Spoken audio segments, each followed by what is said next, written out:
Hi, welcome to season 12. I'm Mary Abazia, and with me is Tom Spitali and Sean Wellham. And we're exploring a news item that is seeming to gain more popularity, that Pfizer announced that they'd be reducing their sales force. And that got us thinking, well, what is the implications of that? And how does that maybe even bring sales and marketing closer together in a very different role, that commercialization of the organization? So we're going to go deeper into this. Sean, do you want to kick us off with some brilliant thoughts? Well, I don't know if I have any brilliant thoughts, but I'll kick us off anyway and see how that works out. What we want to talk about today, what I'd like us to kick around today, is segmentation. Obviously, this is a standard topic of marketing. We're very used to segmenting customers and markets, and anyone that's listened to us for any period of time will know that we're pretty strong advocates of that whole approach of needs-based segmentation.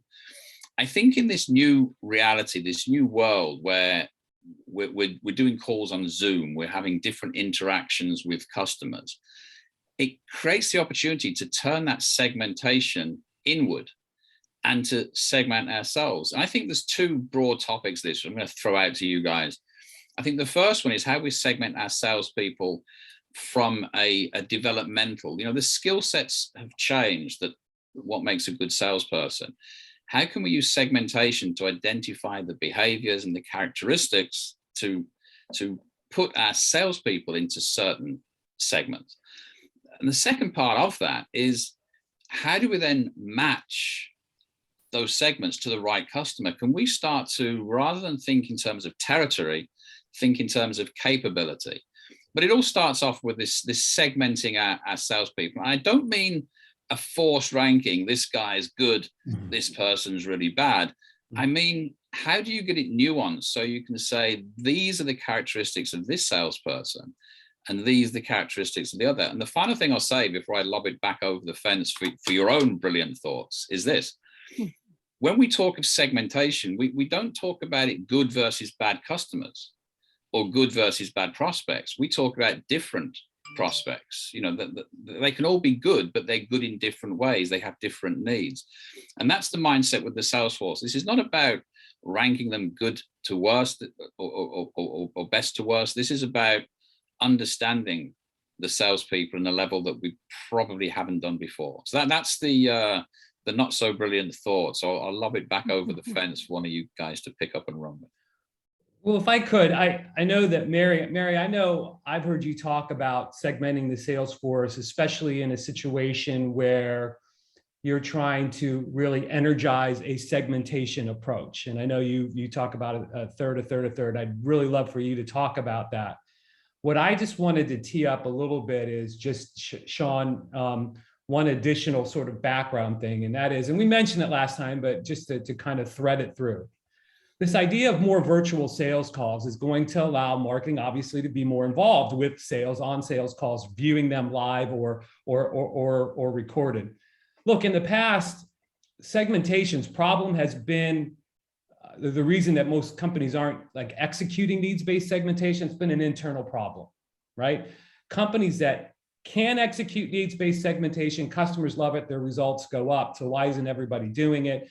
It's because there's this divide between the theory that marketing often comes up with, this is how the market segments, and the practice where the sales force says, well, you get into customers, you can't really bucket them, you don't really know, the segments are wrong, et cetera, et cetera, et cetera. We believe that with marketing being more involved, there's just this opportunity for the two functions to work together, for marketing to be able to say, maybe post-sales call or after reviewing one, no, see, this is what we meant. This was actually a really great example of this person being in this segment.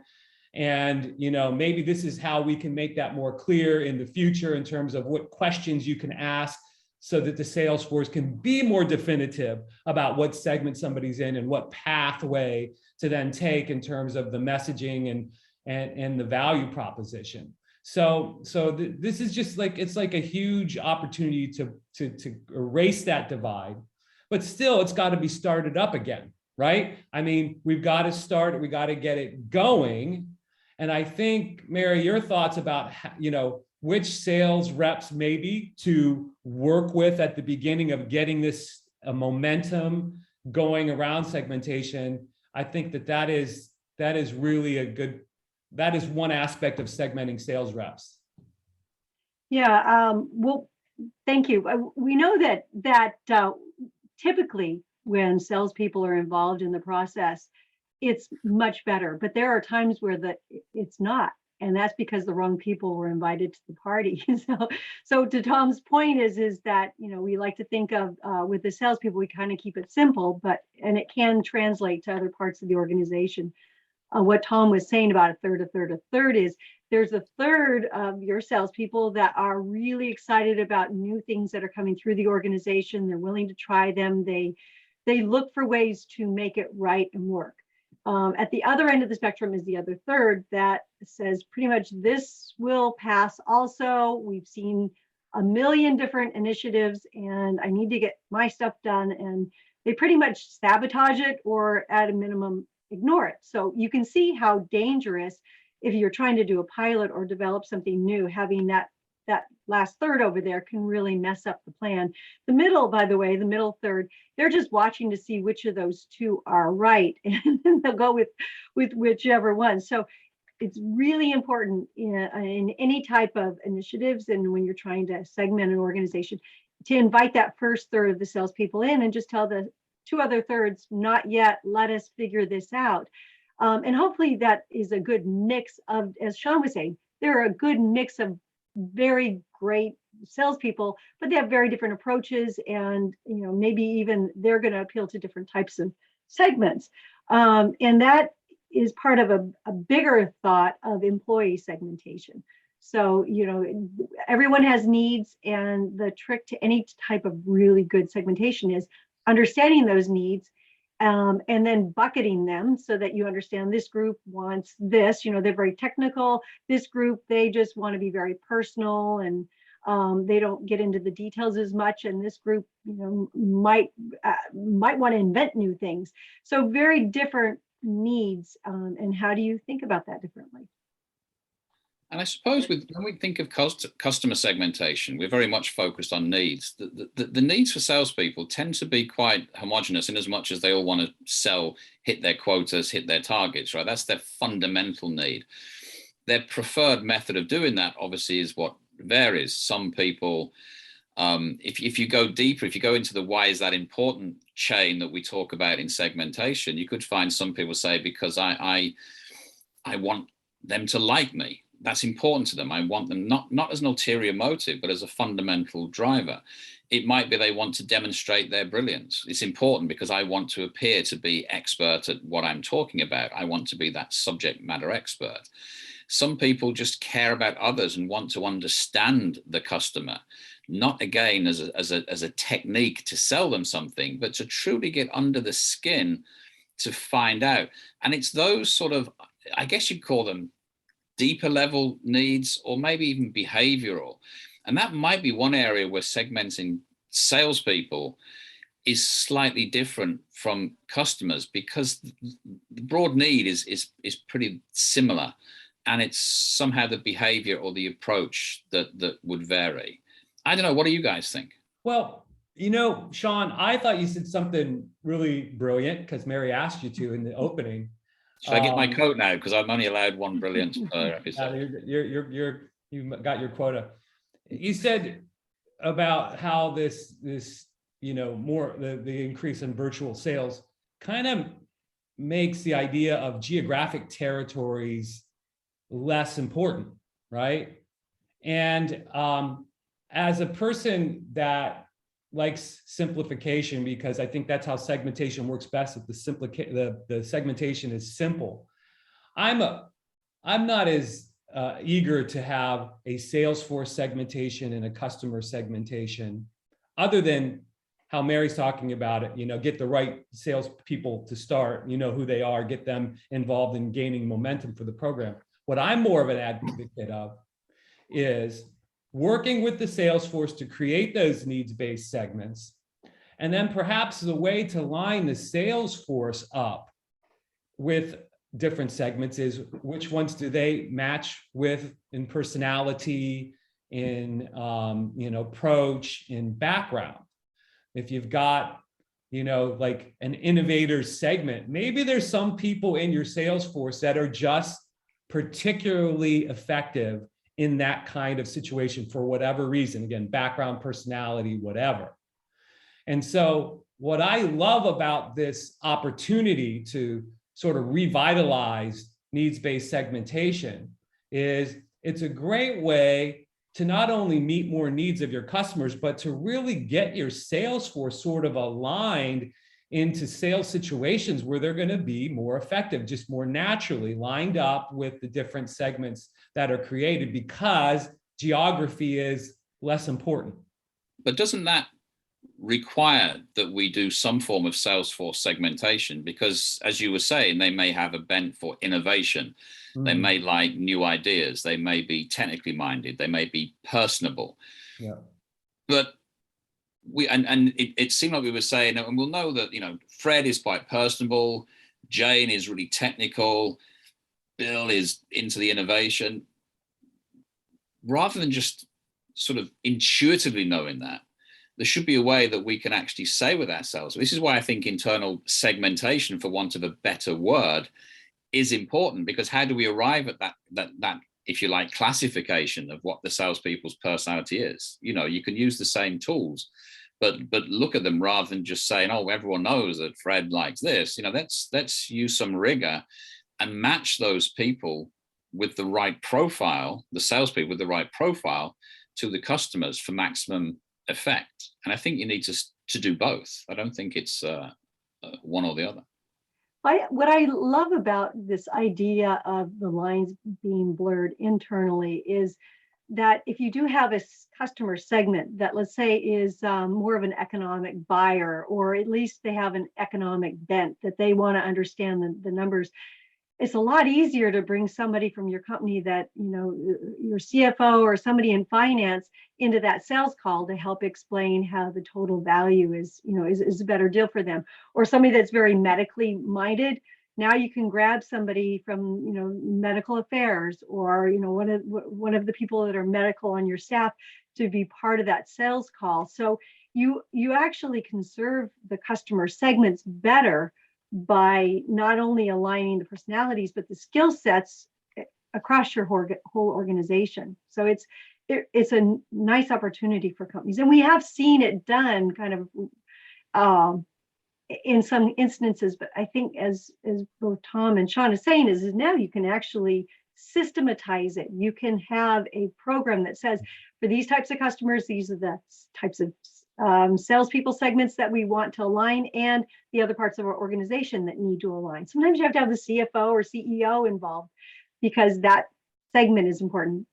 I think that's a really, really important point, Mary, isn't it? That in this world of virtual sales calls, where we look at each other on a screen more often than we certainly used to, is that idea, not only can we do away with the concept of territories, it doesn't matter, you don't have to have a geographical location. You could speak to anyone if you're the right person to have that conversation. But I think what you said is really important too.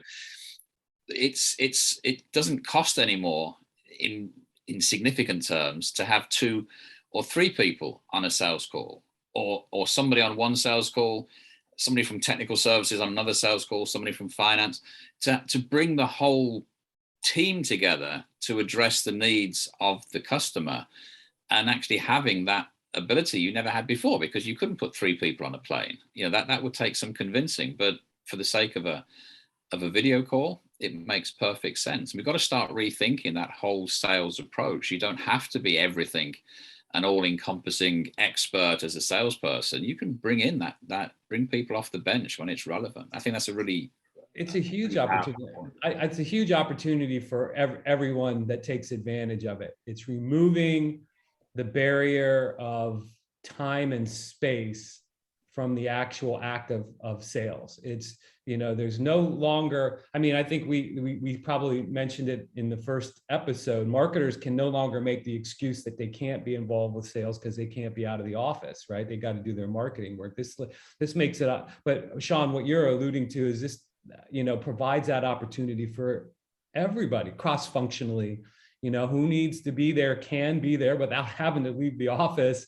That used to be, I don't know, better part of a half day if it was a local sales call. And if you had to get on a plane, that was the whole day, right? Exactly right. And I think that's where we have to start thinking of the types of skills, behaviors, and abilities that we want to classify or segment within our own team with this internal look. Because, you might want somebody from finance there, but I certainly have personal experience. I'm sure you guys too. There are certain people in the finance department I wouldn't put anywhere near a customer. There are people from the risk department that I wouldn't let breathe the customer's name. They would just have a negative effect. But there are others, because we have these stereotypes of what makes a finance person, a risk person, a technical person. Of course, it's as the law of segmentation tells us, it's many and varied around a common theme. They might all be in finance, but some people have a natural understanding of how to construct a deal, how to build value, how to identify opportunity, in addition to their technical skills in finance, and finding those people. So we've almost got to start thinking of what are those characteristics that we look for, that we want to benchmark against. And it adds a whole new dimension to traditional competency modeling.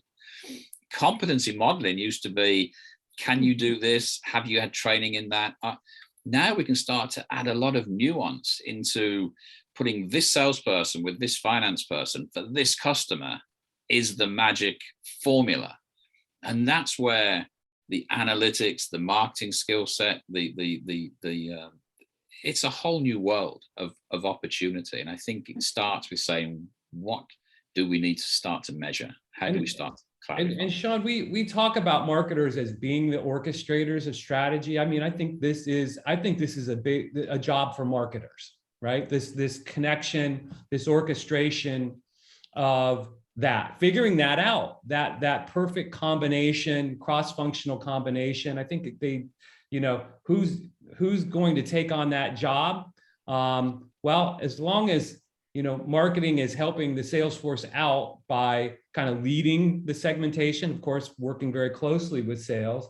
I mean, why not just kind of continue to take it down the road of ways, right? For this segment, these are the functional areas that are important to clients in this segment to have represented on a call. And go even further, these are the couple of people in finance or medical, whatever department that are particularly good in this situation. I mean, I think that's a job for marketing. What's interesting is, I mean, I've been with Impact over 20 years, and when I first came in, that was a big discussion: is the marketer as the orchestrator. They don't have to play the trombone and the sax, but they need to know when to call in the different parts to make it all work. And it's interesting, over the past 20 years, we've seen that in different variations, but now, I mean, just as you guys are saying, there's more opportunity than ever. And by the way, there's data. I mean, if you really want to be a nerd about this, you can actually, you can systematize it, because you can gather data about those relationships and what's needed, the competencies that are there, and maybe need to be enhanced too. You may not have a perfect orchestra to start with, so you need to improve in some of the gap areas to make your system work real well. But it is a really cool time to be in marketing and sales, and to have this new opportunity. Well, let's remember also that this is a classic case of driven by opportunity. We've all been through a heck of a 2 years. It's changed the way that we work, the way that we interact, and this is the root cause. This opportunity may always have existed to some extent, but now it's massively available to use your internal resources more effectively, to understand the right mix. And because it's such a new opportunity, there's still a lot of first mover advantage out there. If your business wants to take advantage of this, now is the time to do it, to double down and say, we talk to customers virtually. Territories are gone. We can bring more people into the sales meeting. We can review. We can collaborate. All this has been multiplied by a factor of 10, given what's happened, because now so much is digital and virtual. and everyone has the same opportunity. And as with all opportunities, it will be the very few that really grasp it and take it. And that's the prize that's out there. Yeah. Good. Well, we hope that you've enjoyed this podcast. And we do get people commenting, and we appreciate it because we're always trying to look for new ways to look at something. So please keep sending us your comments. And if you like this, we have a lot of other podcasts as well. So thank you very much. Thank you.